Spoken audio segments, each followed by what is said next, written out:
Bienvenue à tous les utilisateurs et utilisatrices du cours en ligne de sciences et technologies de 3e secondaire du Collège Sainte-Anne de la Chine.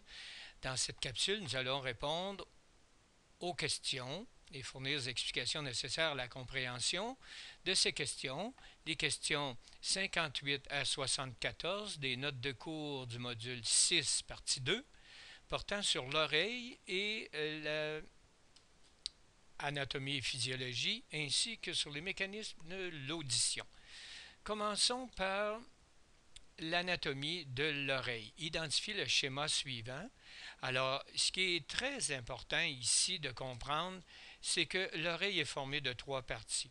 L'oreille externe, l'oreille moyenne et l'oreille interne. Alors, dans l'oreille externe, nous avons le pavillon avec le conduit auditif, des glandes acérumènes et des poils. L'oreille moyenne est formée du tympan, les trois osselets ainsi que la trompe d'Eustache. Alors, le marteau, l'enclume et l'étrier. L'oreille interne, c'est là que l'on entend et en même temps, nous captons les positions de la tête pour maintenir notre équilibre. Alors, nous avons les canaux semi-circulaires et le vestibule, le limaçon. Deux nerfs ici. Le nerf vestibulaire, c'est lui qui code, il s'en va vers le cervelet, et le nerf cochléaire, lui, va s'en aller vers l'aire auditive du cerveau. Alors, les deux forment le nerf auditif. Évidemment, ça s'appelle le limaçon ou la cochlée. Nomme les deux parties de l'oreille externe, le pavillon et le conduit auditif. La fonction des poils et des glandes acérumènes empêche les poussières et les microbes de pénétrer dans l'oreille. Il y a trois osselets, les trois parties de l'oreille moyenne, le tympan, les osselets et les trompes d'Eustache. La fonction de la trompe d'Eustache est d'équilibrer la pression d'air de chaque côté du tympan. Alors, tout le monde a eu l'expérience d'aller en avion et puis d'avoir les oreilles bouchées. Puis là, on nous conseille de manger de la gomme, de bâiller pour ouvrir nos trompes d'Eustache, pour équilibrer la pression. Alors, la fonction du tympan, c'est de capter les ondes sonores et de les communiquer aux osselets.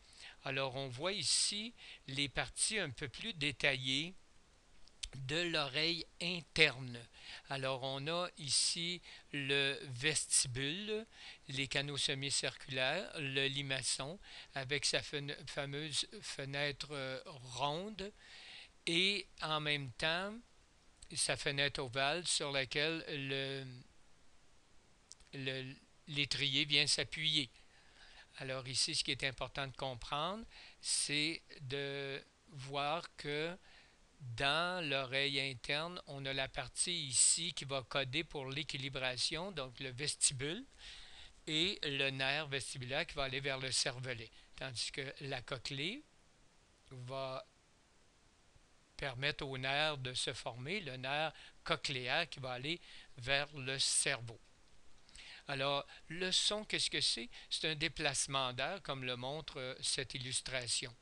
Le cervelet, qu'est-ce qu'il fait?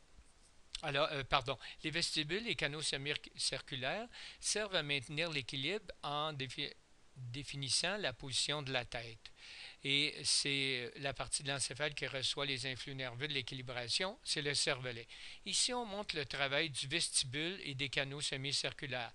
Dans chacune, il y a des petites cellules avec des petits cils qui vont bouger et c'est ça qui va former l'influx nerveux qui va permettre au cervelet de prendre des décisions pour nous maintenir en équilibre. Maintenant, l'audition, juste à noter ici que les décibels, c'est la mesure de l'intensité du son. Comment ça va fonctionner? Ici, le son entre par le conduit auditif, il fait bouger le tympan, qui fait bouger le marteau, l'enclume et l'étrier, et qui fait bouger le liquide à l'intérieur. À l'intérieur du limaçon, nous retrouvons des cellules de Corti, des cellules auditives, qui vont, elles aussi, être attachées à une rampe. Et lorsque le son va passer, les ondes sonores vont passer, ça va faire bouger les petits cils. On les voit, les petits cils ici, les cellules ciliées, et c'est ça qui va déclencher l'influx nerveux et l'influx nerveux va monter vers le cerveau.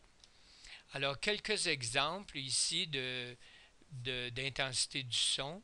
Prenez note ici que simplement à très haut son, hein, quand le son est très très fort, c'est extrêmement dangereux pour nos oreilles.